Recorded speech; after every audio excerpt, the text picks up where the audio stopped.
ہٹ جائے. مطلب ابھی تھوڑی دیر پہلے مجھے ایک SMS آیا کہ ویر جی کوہلی جو ہمارے دوست ڈاکٹر فوزیہ سعید کے آفس میں حیدرآباد میں کام کرتے ہیں مہر گڑھ کے, وہ غائب ہو گئے ہیں پچھلے چند دنوں سے, اور وہاں کے لوکل جو سردار ہیں انہوں نے ان کو غائب کیا چونکہ انہوں نے ایک ہندو لڑکی کو بچانے کی کوشش کی تھی.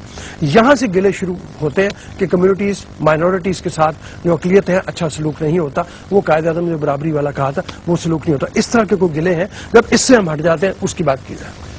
جہاں تک گلوں کی بات ہے, یہ گھڑی ایسی نہیں کہ ان گلوں کو زبان پہ لایا جائے, لیکن اگر آپ پوچھ رہے ہیں تو گلے بہت ہیں. گلے اس حد تک ہیں کہ چاہے ہم آگے بڑھ کے کتنی بھی سچائی کا ثبوت دیں, ہمیں یہ احساس ہوتا ہے کہ دشمن کا دوسرا نام ہندو رکھا ہوا ہے اس کلچر میں. آپ کسی بھی ہندو سے بات کر کے دیکھ لیں, پوچھیں راہ چلتے ہوئے آپ کون ہے, وہ کہے گا میں نان مسلم ہوں.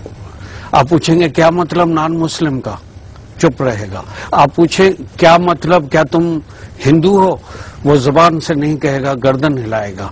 ڈر ہے کہ اگر میں نے ڈکلیئر کر دیا ہندو ہوں تو مجھے کوئی نہ کوئی آفت آئے گی.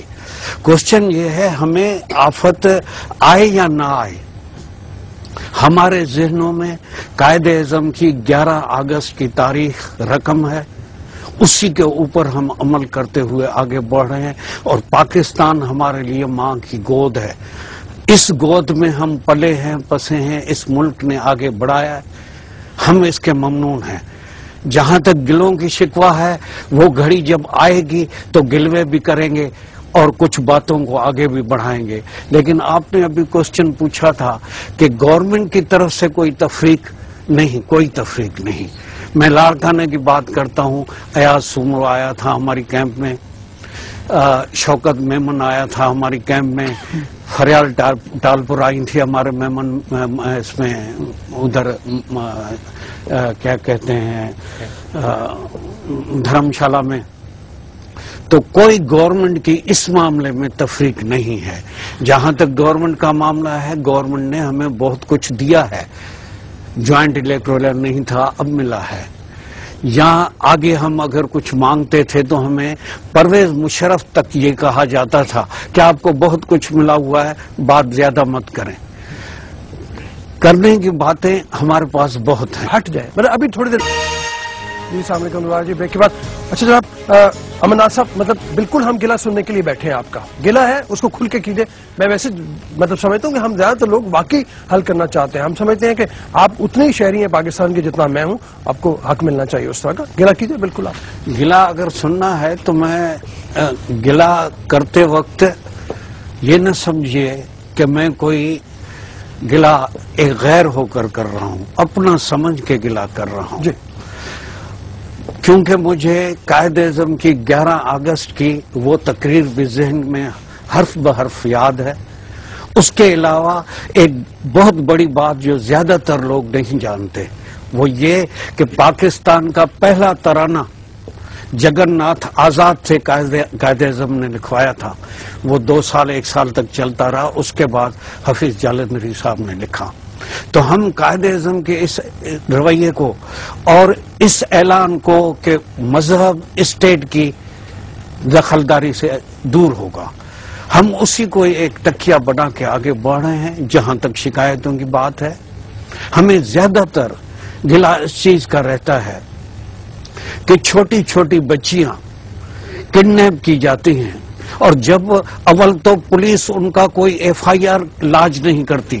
مجھے یاد ہے میرا ابھی ایک بیان چھپا تھا کہ کم سے کم 20-25 لڑکیاں کڈنیپ ہو رہی ہیں, خاص کر کے سندھ کے اندر, کم عمر کی, اور ان کو کنورٹ کیا جاتا ہے. لیکن جب پولیس کے پاس جاتے ہیں تو نہ FIR کٹتی ہے.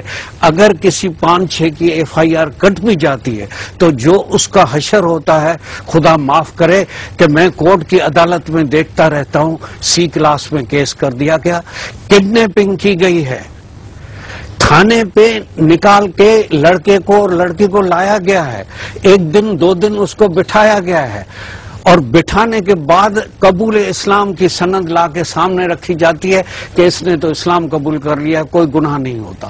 مجھے بتائیے کیا پاکستان کے قانون میں کڈنیپنگ کوئی گناہ نہیں؟ اسلام قبول کرنے سے ہر گناہ دھل جائے گا؟ ہمیں یہ بڑی تکلیف ہے. کم سے کم اس کڈنیپنگ کے کیس کو تو روانی رکھیے. ابھی موجودہ کیس موجود ہے ایک کورٹ میں، میرا خود کیس چل رہا ہے، میں وکیل ہوں، 40 سال کی اسٹینڈنگ ہے، ہیومن رائٹس کا کاؤنسلر ہوں. اس لحاظ سے میں ایسے غریب طبقوں کو آگے بڑھ کے مدد کرتا ہوں. میں نے ابھی ایک سیشن کورٹ میں کیس داخل کیا ہے. بخدا رؤوف صاحب یقین کیجئے گا، میں نے پہلے دن عدالت کو کہا تھا لڑکی کو لائیے، لڑکی کی عمر 21 سال ہے، اگر لڑکی کہہ دے گی میں مسلمان ہو گئی ہوں تو ہم کبھی بھی اس کو چھیڑیں گے نہیں، کوئی جھگڑا نہیں ہوگا. جج صاحب نے کہا بہت اچھی بات کر رہے ہو. آج 1.5 سال گزر چکا ہے، میں صرف اس بات کی ضمانت چاہتا ہوں کہ اس بچی کو نکاح تو کر لیا، قبول اسلام میں بھی لے کے آئے، کیا گارنٹی ہے ماں باپ کو کہ اس لڑکی کو روڈ پہ نہیں چھوڑا جائے گا؟ میں کہتا ہوں صرف کورٹ میں بلا کے اس سے ضمانت لی جائے 5 لاکھ کی، 10 لاکھ کی.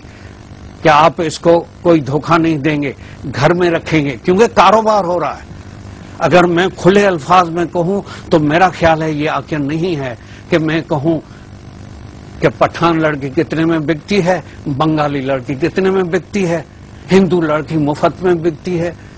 اس ڈاکیومنٹ کے اوپر جب جج صاحب نے مجھ سے پوچھا کہ امرناتھ کے مہر کتنا ہے تو میں نے بات کو اگلوانے کے لیے کہا صرف سر 5 روپے. تو کہاں؟ میں نے کہا 50 روپے. تو دوسرا کھل کے بولتا ہے صاحب 500 روپے. اب مجھے بتائیے 500 روپے میں آپ لڑکی خرید رہے ہیں جبکہ کڈنیپنگ کا کیس داخل ہے، جبکہ ہم نے ایک آدمی کو گرفتار کرا لیا ہے. ہوتا کیا ہے جب گرفتار ہو جاتا ہے اس کا جرم گرفتار ہونے والا کا بھی سی کلاس میں آ جاتا ہے.